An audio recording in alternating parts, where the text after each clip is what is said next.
नमस्कार, world news में आज ईरान पर हमला करना इजराइल और अमेरिका को भारी पड़ता दिखाई दे रहा है। ईरान ने इसकी शिकायत संयुक्त राष्ट्र से की है और हमलावर देश यानी इजराइल और अमेरिका से मुआवजे की डिमांड कर दी है।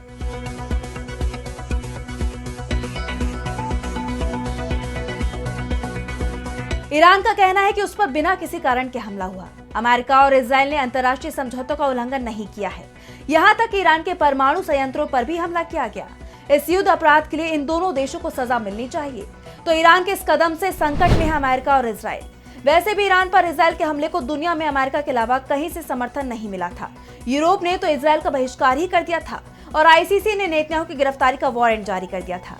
इस खबर पर हम करेंगे विस्तार से चर्चा, लेकिन आइए जरा उन खबरों को भी देख लें जिन पर आगे होगी बात। गजा पर फिर हमास का हुआ कब्जा। हमास लड़ाकों ने गजा में शुरू की गश्त, फेल हुआ इजराइल का मंसूबा। लेबनान की जमीन पर इजराइल ने किया कब्जा। संयुक्त राष्ट्र शांति सैनिकों ने किया खुलासा, इजराइल से लेबनान की जमीन खाली करने की डिमांड। चुनाव में मिली हार से बैकफुट पर अमेरिका के राष्ट्रपति डोनाल्ड ट्रंप। कई उत्पादों से वापस लिया टैरिफ के चलते अमेरिका में बढ़ी महंगाई। और चलते चलते में देखेंगे मंगल पर मिले एलियन के निशान। चीनी वैज्ञानिकों का दावा, खोला एलियन का ठिकाना। इन सभी खबरों पर हम विस्तार से करेंगे बात, लेकिन पहले एक नजर हेडलाइंस पर। अमेरिका में भारतीयों की बढ़ेगी मुश्किलें। H-1B वीजा पूरी तरह से होगा खत्म। ट्रंप की पार्टी लाएगी विधेयक। रूस ने यूक्रेन पर किए ताबड़तोड़ हमले। कीव के कई जिलों में देखी गई आग की लपटें। 8 लोगों की गई जान, 35 से ज्यादा घायल। चीन और जापान के बीच बढ़ा तनाव। चीन ने नागरिकों को जापान की यात्रा से बचने की दी सलाह। ताइवान पर जापानी पीएम के बयान पर विवाद के चलते लिया फैसला। और शेख हसीना का तख्तापलट को लेकर बड़ा दावा। कहा उन्होंने कभी इस्तीफा नहीं दिया, कभी सत्ता नहीं छोड़ी। तख्तापलट को लेकर पाकिस्तान और अमेरिका पर लगाए आरोप। अमेरिका और इजराइल एक बार फिर से ईरान पर हमले की योजना बना रही हैं। इजराइल की तरफ से अचानक ही अपना डिफेंस बजट बढ़ा दिया गया है। दावा तो यहां तक किया जा रहा है कि इसी महीने इजराइल फिर से ईरान पर हमला कर सकता है। तो वहीं ईरान में भी जंग की तैयारियां चल रही हैं। ईरान अपनी सैन्य ताकत को बढ़ा ही रहा है, साथ ही दुनिया भर में अमेरिका और इजराइल की घेराबंदी भी कर रहा है। अब ईरान ने इन दोनों ही देशों की यूएन में शिकायत की है। अपनी शिकायत में ईरान ने जून में ईरान के परमाणु ठिकानों पर हुए हमलों के लिए अमेरिका और इजराइल को जिम्मेदार बताया है। यूएन महासचिव एंटोनियो गुटेरेस और सुरक्षा परिषद को लिखे गए पत्र में ईरान के विदेश मंत्री अब्बास अरागची ने कहा कि ईरान पर हुए हमले के लिए अमेरिका भी युद्ध अपराधी है, क्योंकि राष्ट्रपति डोनाल्ड ट्रंप ने पिछले हफ्ते स्वीकार किया था कि उन्होंने ही इजराइल को पहले हमला करने का आदेश दिया था। अमेरिका और इजराइल ने ईरान के खिलाफ हमला किया है और उनके खिलाफ सख्त कार्रवाई की जानी चाहिए। इन दोनों देशों को अपने किए के लिए जिम्मेदार ठहराया जाना चाहिए। अमेरिका और इजराइल शासन को ईरान में हुए नुकसान के लिए मुआवजा देना चाहिए, जिसमें नुकसान की भरपाई शामिल हो। ये बात तो आप जानते हैं कि 6 नवंबर को अमेरिका के राष्ट्रपति डोनाल्ड ट्रंप ने यह स्वीकार किया था कि उन्होंने ही नेतन्याहू को ईरान पर हमला करने की मंजूरी दी थी। वो इस जंग के लिए पूरी तरह से जिम्मेदार हैं। ट्रंप के इस बयान को ईरान ने बड़ा सबूत माना है। उनका कहना है कि ट्रंप की मंजूरी से ही इजराइल और ईरान के बीच 12 दिन जंग चली, जिसमें 900 से ज्यादा लोगों की जान चली गई। ईरान ने अमेरिका और इजराइल की यूएन में शिकायत कर साफ कर दिया है कि वो किसी के दबाव में झुकेगा नहीं। इसके साथ ही उसने ऐसा सख्त कदम उठाया है जिससे ट्रंप की चिंता जरूर बढ़ती दिखाई दे रही है। दरअसल ईरान को ये समझ में आ गया है कि ट्रंप को दबाव बनाकर आसानी से झुकाया जा सकता है। इजराइल के साथ जो 12 दिन की जंग चली और इसमें बाद में अमेरिका भी कूद पड़ा था, वो जंग इसलिए रुकी थी क्योंकि ईरान ने हॉर्मुज जलरमरू मध्य को ब्लॉक करने की तैयारी शुरू कर दी थी। अगर जंग नहीं रुकती तो दुनिया भर को कच्चे तेल की सप्लाई रुक जाती, क्योंकि इसी रास्ते से 20% से ज्यादा कच्चे तेल के टैंकर गुजरते हैं।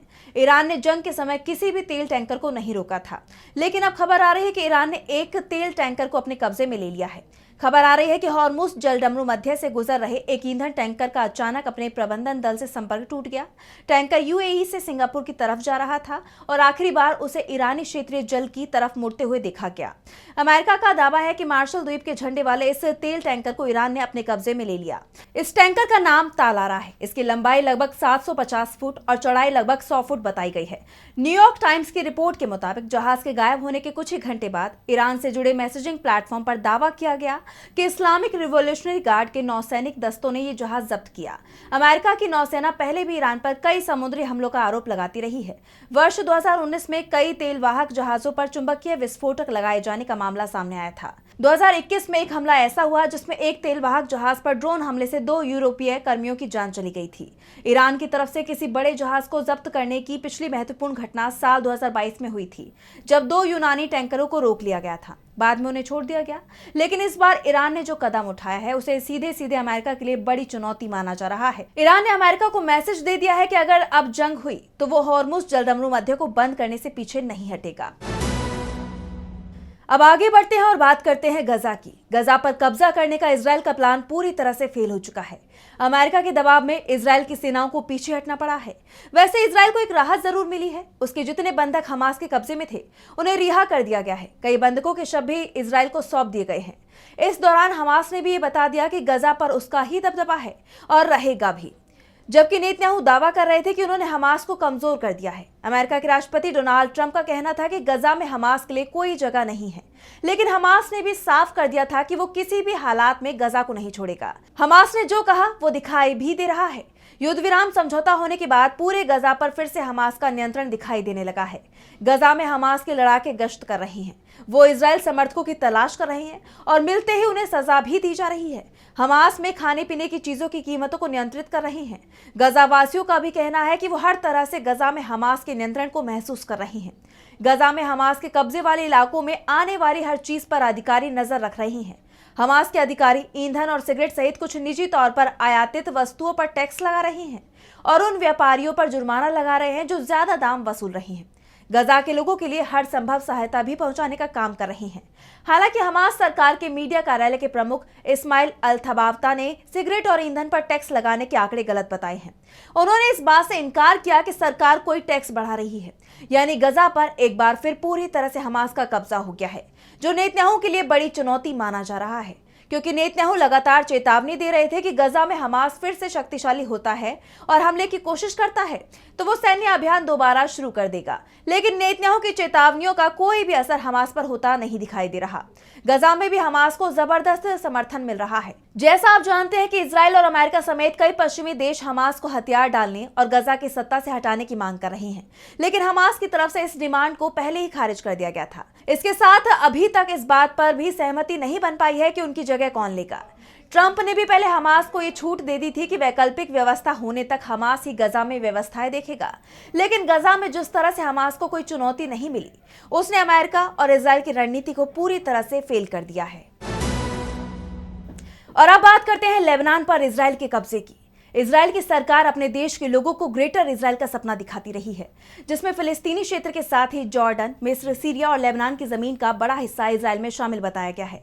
इजराइल सिर्फ ये सपना ही नहीं देख रहा है, बल्कि इस सपने को पूरा करने की कोशिश भी कर रहा है। इसके लिए इजराइल अब चीनी सलामी स्लाइसिंग नीति को अपना रहा है। चीन अपने विस्तारवादी नीति के लिए सलामी स्लाइसिंग नीति अपनाता रहा है, जिसमें धीरे धीरे और छोटे छोटे कदमों के जरिए दूसरे देश की जमीन पर कब्जा किया जाता है। इसके लिए चीन पहले छोटे छोटे क्षेत्रों में घुसपैठ करता है और उन पर अपना नियंत्रण स्थापित करता है। ये प्रक्रिया इतनी धीमी होती है कि तुरंत कोई बड़ा अंतर्राष्ट्रीय विरोध या सैन्य संघर्ष नहीं होता है, और जब तक दूसरा देश को समझ पाता है तब तक उनकी जमीन पर चीन मजबूती से कब्जा जमा लेता है। और कुछ वैसा ही इजराइल भी करता दिखाई दे रहा है। इस मामले में इजराइल की स्पीड चीन से भी ज्यादा तेज है। हाल ही में सीरिया में हुए तख्तापलट के दौरान इजराइल ने सीरिया की काफी जमीन पर कब्जा कर लिया था, और अब लेबनान में तैनात संयुक्त राष्ट्र शांति सैनिकों ने दावा किया है कि इजराइल ने लेबनान की जमीन पर भी कब्जा कर लिया है। इजरायली सेना ने लेबनान के दक्षिणी नबाती जिले के शहर यारून के दक्षिण पश्चिम में एक कंक्रीट टी दीवार का निर्माण किया है, जो दोनों देशों के बीच संयुक्त राष्ट्र समर्थित अनौपचारिक सीमा को पार करती है। यानी ये बॉर्डर दोनों देशों के बीच में है। इजराइल ने उसे पार कर लिया है और लेबनान की सीमा के अंदर घुसकर ये दीवार बना दी है। ये दीवार तथाकथित ब्लू लाइन के पार फैली हुई है और इसने लेबनानी क्षेत्र के 4000 वर्ग मीटर से अधिक क्षेत्र में लेबनानी लोगों के लिए मुश्किलें खड़ी कर दी हैं। साल 2000 में तय की गई ब्लू लाइन लेबनान और इजराइल के बीच संयुक्त राष्ट्र द्वारा खींची गई 120 किलोमीटर की अनौपचारिक सीमा है। यूएन शांति सैनिकों की तरफ से कहा गया है कि लेबनानी क्षेत्र में इजराइल की उपस्थिति और निर्माण सुरक्षा परिषद के प्रस्ताव 1701 और लेबनान की संप्रभुता और क्षेत्रीय अखंडता का उल्लंघन है। पिछले साल हिजबुल्लाह के साथ इजराइल का युद्ध विराम समझौता हुआ था। इस समझौते में इजरायली सेना की जनवरी में दक्षिणी लेबनान से वापसी शामिल थी, लेकिन इजराइल इस समझौते का भी पालन नहीं कर रहा है। 5 सीमा चौकियों पर उसकी सैन्य उपस्थिति अभी भी बरकरार है। अब ऐसे में सवाल उठ रहा है कि क्या यूएन इजराइल पर लेबनान की जमीन खाली करने का दबाव बनाएगा।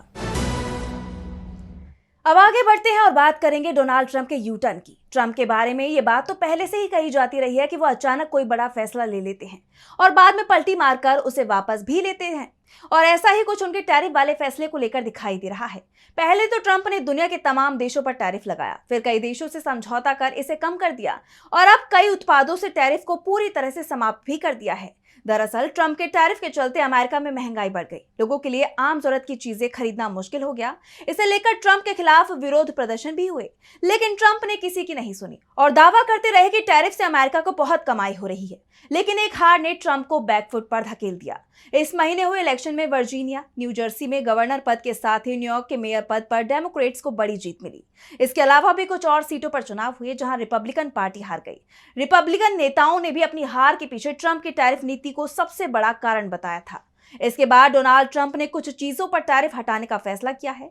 ट्रंप ने कहा कि हम कॉफी जैसी कुछ चीजों पर टैरिफ वापस ले रहे हैं। हालांकि उन्होंने ये मानने से इनकार कर दिया कि टैरिफ के चलते महंगाई बढ़ी है।